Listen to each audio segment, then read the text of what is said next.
Hey everybody, welcome back to another episode of Black Girl Flow Podcast. We are coming to y'all all cozied up, okay? If y'all see us on the YouTube, you know, Flip got her robe on. I'm in my cozy sweats. It is a rainy day. It's just kind of cold and dreary, and it's giving those cozy vibes. So I hope that y'all are cozying, taking care of yourselves, and enjoying this episode. Yeah, we're officially in Aquarius season. We've arrived. How are we feeling? How are all of my Aquariuses? They're so embarrassed right now. They're like, don't mention it. I saw something that was saying how Saturn bloop bloop bloop bloop bloop bloop, right, is in bloop bloop setting bloop bloop in space. Yeah, and Aquariuses are reinventing themselves right now. Yeah, that you guys are being super productive. Yeah, this is a good season for you guys. Whatever we decide in the next coming weeks is going to be how the rest of the year is. I feel like Aquariuses are also one of those signs that are usually in denial about astrology, because you guys are definitely like more logic based and are like, girl, get the fuck out of my face with this shit. But a rebel is a rebel. Yeah, like you guys want to be unique and different, and astrology is really mainstream right now. So yeah. I just hope that you guys are all recharging and doing what's best for yourselves. It's like whatever you're doing, whatever holes y'all are in, like peace be with you. Yeah. I just think that you really can't convince me that February is one of the best months. I know you've always been like that, but I just feel like that's so anti-Black of you to say that. How is it anti-Black? That's actually we're pro-Black. Black Girl Flow. Black History Month has to be in February. Yeah, I mean February. If I could have picked any month, I would have probably loved October to be Black History Month. Why? Because fall, it's just a crisp time to be Black. No, I think everybody needs to kick off their year just being like blah blah. Yeah, Black. So but it's just like it's you know? the shortest month of the year. That's the only thing. I think I hear some Capricorn haterade, but please share. I don't know anything about this. But I love the month of February, and I love that it's just so Black centric. And I you think just it's said no that surprise. You hated the month of February. No, I said I love it. We don't have to roll the tapes back. Bruh, I just said that I loved it. That I think it's one of the best months. Okay. Go ahead. Y'all, it's the pouty for me. But either way, I'm very excited for a good February. February is just solid. Okay. So Aquariuses are representing. What are we doing for the birthday? Oh, that's a whole nother story. I don't know. I haven't decided yet. I'm not one of those birthday girlies that thinks about what their birthday is going to be like months in advance. So I don't know. I told everyone that I was moving Christmas to February. So now I'm actually going to have to pay up to a lot of my friends and family. So that's probably one of the biggest themes that I have going on in life right now. Like, wow, I'm really going to have to start actually giving out gifts. All the gifts that I said I was going to give in Christmas. So we're going to see. We gonna see. Yeah. And then it's like my brother's birthday and then your birthday, and it's like, all right, I got birthdays and Christmas gifts to be given out. So we gonna see about that. You just like a raggedy Santa Claus out here. I know. That's raggedy the image I got. I've been like, I'm here. Throws all the gifts on the table. Know. Like with mud all over it. Like, I'm so sorry. I'm so late. But hey, that's just what it's gonna be. I love that for you. But any other things in your pulse check of how you're going? Yeah, so it's funny that we are here convened together in our cozies today because y'all, and this is gonna perfectly transition into today's episode because your girl, now that I've been off of my abstinence/celibacy journey, I've come to a point in my life. Thank you. Welcome back. Thank you for the parade. I'm coming back to a point in my life where I feel like it's important for me to have an ounce of masculine energy. I'm not even asking for a lot of masculine energy, but I'm just asking for an ounce. And over this past weekend, I just had one of the loneliest spouts of a day. Like, I was just in the crib yearning to go out and wanting to be in the bar scene. Had gone out and it was like, oh my gosh, that felt good. Why don't I go out again? And was trying to make plans with a friend to go out, but it didn't end up happening. And I was just kind of sitting idly, like doom scrolling, sulking. I wouldn't say sulking. Lexi was like, I don't want to be around this energy. I just faded into the background where I was like, this is not about me. Right, exactly. She was just like, yeah, I'm going to go upstairs. But it was just one of those moments where I feel like I needed to unpack the lonely blues of being a 24-year-old, navigating adulthood, because I've arrived at this point before in my life where when I'm lonely, the first instinct is to go on the dating apps and seek validation and have men kind of, like kiki, like have a kiki conversation. But I don't have a roster in North Carolina.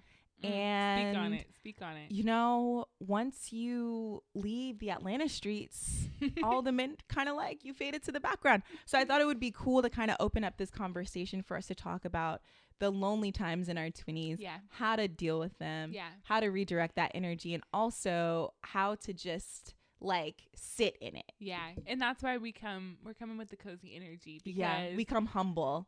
we're not trying to paint this conversation in a way that's not authentic to how it feels when you really kind of get those spouts of the lonely blues a little bit.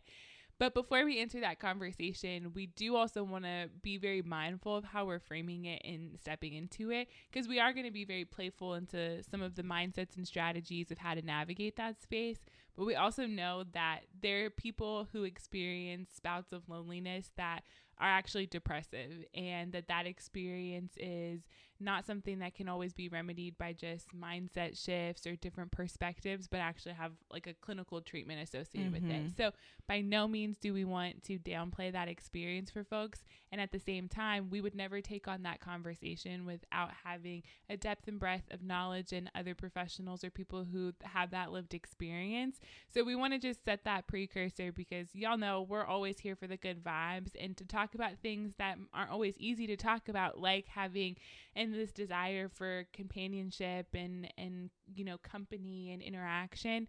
But we also want to just note that we know that this is much deeper than that for some folks too. And if you are experiencing anything of those sorts, that you hopefully are seeking clinical support in order to live that best version of yourself. So we wanted to put that disclaimer on there too. We love a disclaimer. We do. But yeah, back to this, to the lonely times. Given the past few episodes, we've been talking a lot about showing up as the version of ourselves that we want to be in 2023. We put in the work. Work. Exactly. We're doing all of these things, and I've come to the point in my life where I understand that the type of connection that I desire is going to manifest itself in an unpredictable way, and it's not going to be immediate, because at least from what I can see, I'm not really seeing too many prospects, right? And so it's left me in a position where I'm like, okay, if I want to scratch an itch, or if I want to have more masculine energy in my life, like I'm going to have to put myself in situations to receive that. Yeah. Now, I feel like I want to like have a better relationship with the feeling of loneliness, because right now my methods are, again, like doom scrolling, or like downloading the dating apps, or hitting up every guy, up every guy that's ever had a crush on me to FaceTime. And it's not just a phone call. It is quite literally, she wants their undivided attention. I need their undivided attention on me to kind of validate, just so I can roast them and feel better about myself. It's true. We appreciate the authenticity, because I think a lot of women share that type of, come on, y'all, let's be real with each other for a second. How many people have downloaded the dating apps simply to get male validation? Yeah. Like, it's a quick fix for sure. For sure. And I think for me, I'm like, how can I learn to redirect that energy so that it doesn't feel so loud? Because when you're lonely and you're craving a certain type of attention, it feels very loud. And it's funny because right before we got on on the podcast to record this episode, you were like, what is it about your women relationships that aren't doing it for you, or something like that, aren't satisfying you? And it's not that they're not satisfying me. I'm so grateful for the community of women that I have. But in her words, she goes, it's like going to an all-girls school. Sometimes I just want to hang out with the guys. Exactly. Yeah. And so given the fact that, like, you know, a lot of us may not have that presence in our lives, like, how can we kind of play defense and create that space for ourselves to feel nurtured, to feel beautiful, to feel all of the things that we're seeking when we go on these dating apps? Yeah. And from my perspective, my relationship to loneliness is not so much the like desire for male attention, because obviously I have a boyfriend and really love in a lot of ways. But my relationship with loneliness is more on that kind of FOMO. So you're kind of thinking about, okay, I have to go actively put myself in these situations to get this attention, or I'm dependent on people's quite literally availability to answer my call and give me that. And is it going to sustain me? Like, I want to stay on the phone with them for 2 hours because I don't know if they're going to get to talk, you know, tomorrow or whatever. Yeah.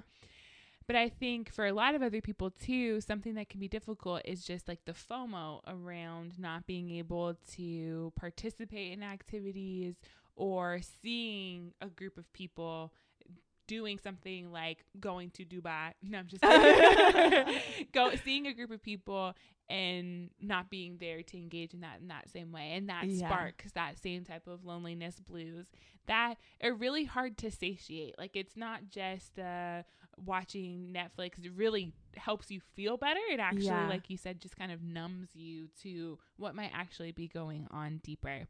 And so I think I feel that sometimes too, just because the nature of my life, I've been thinking about a lot. People often talk about you can't have it all in your life. And that you're going to have to choose between like relationships, your social life, and your professional career. And that's the narrative. And I've really been struggling with that, because I'm like, I can see how my life has gotten so filled with things in 2 of those arenas. And everyone's always like, you have to pick 2. You can't have all 3. Yeah. And I get so frustrated. I get like upset that I'm like, I want everything. Mm-hmm. And so to hear you talk about how there's this emotion that you feel that kind of turns into something else. For me, it's like this frustration then turns into that loneliness of like, ugh, like I'm just never going to be able to do that. Like, what does that say about all these things? And then I'm like, I'm just going to sit here and pout about it. Yeah. And there's nothing that really makes that feel super, super good until you get to the root cause of what's lending itself to those emotions. So it's like interesting that loneliness can be so vast. Mm-hmm. I feel like for me, I've come to I think I had the epiphany yesterday.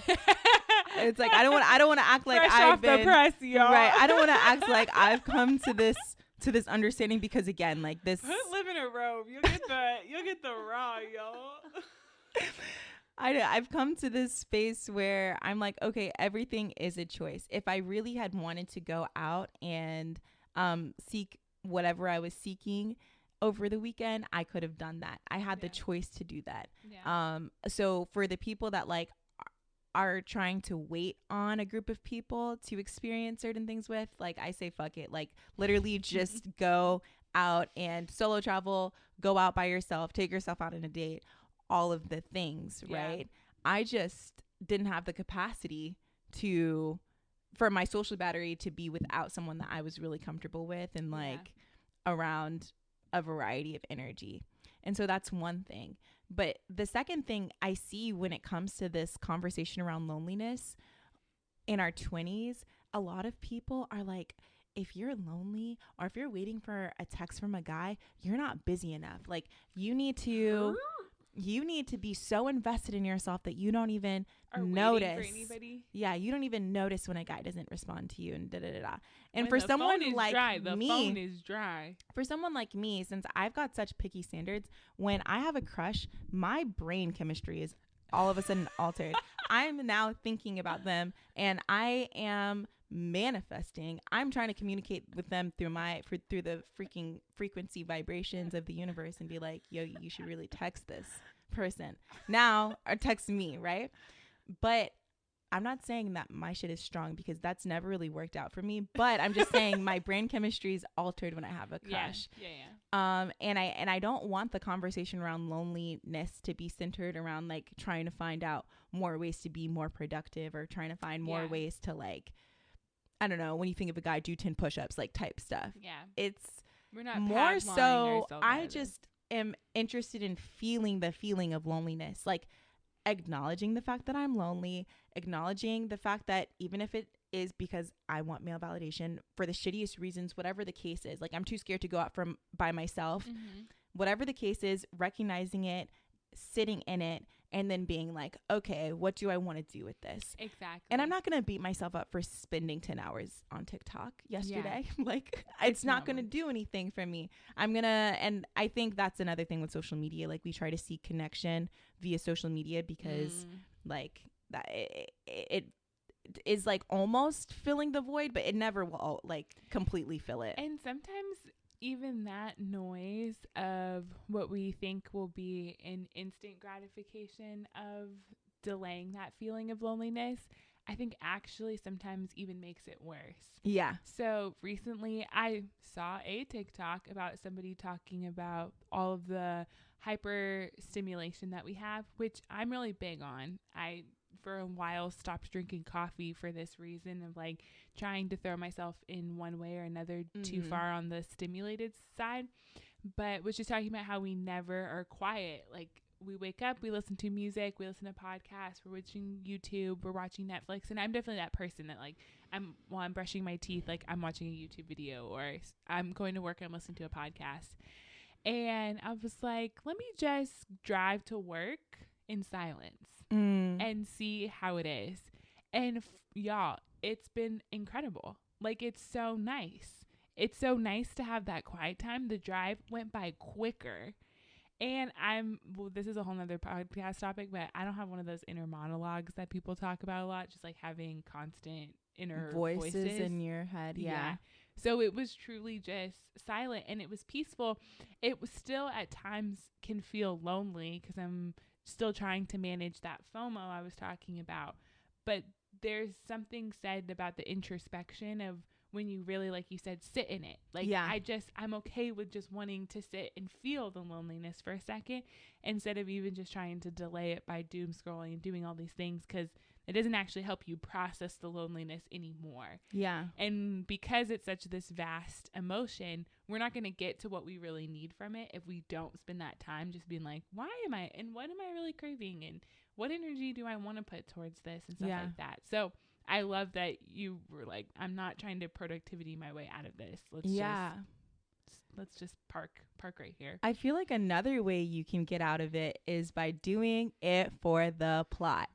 Now it's funny because I've talked about this like briefly on my TikTok and people resonated with it. There was a whole community of people that love doing it for the plot. But essentially, for people that don't know what doing it for the plot is, it's sometimes putting your self-respect aside and indulging in the antics, experiences, antics, bits of you know, it could be chaos, it could be romantic, it could be whatever the case. Delusional. It's a little delusional. Right. So an example of doing it for the plot is, you know, shooting your shot with somebody at a bar, someone that you like may not even really be interested in, but just because you want the experience of doing it and seeing how the other person will react, doing it for the experience. And that's another way that I feel like I've combated loneliness in the past. Like I may say, oh, I'm never talking to this person again, but then, you know, in the wee hours you're like, hey, what's up? Just trying to like see if you still have access or see what's going on with them so that you can feed again the void of loneliness. Yeah. And I'm not discouraging this, by the way. Not endorsing nor I'm condoning. Not endorsing or because again, I think when you're on that journey of self-improvement or just like understanding yourself more, as long as you don't get caught up in doing it for the plot, I don't see anything wrong with doing it for the plot. Yeah. I just love opening up the conversation so that people can state what their intentions are in that way. Exactly. I'm doing it for the plot. Great. I can support you. I can coach you. Go girl, go. You know? Yeah. or if it's genuinely, I'm not doing it for the pot and I really need this, that, or the other. Yeah. It can also help people around you support you. And I think we all need to be a lot more realistic that loneliness is a very real part of your 20s.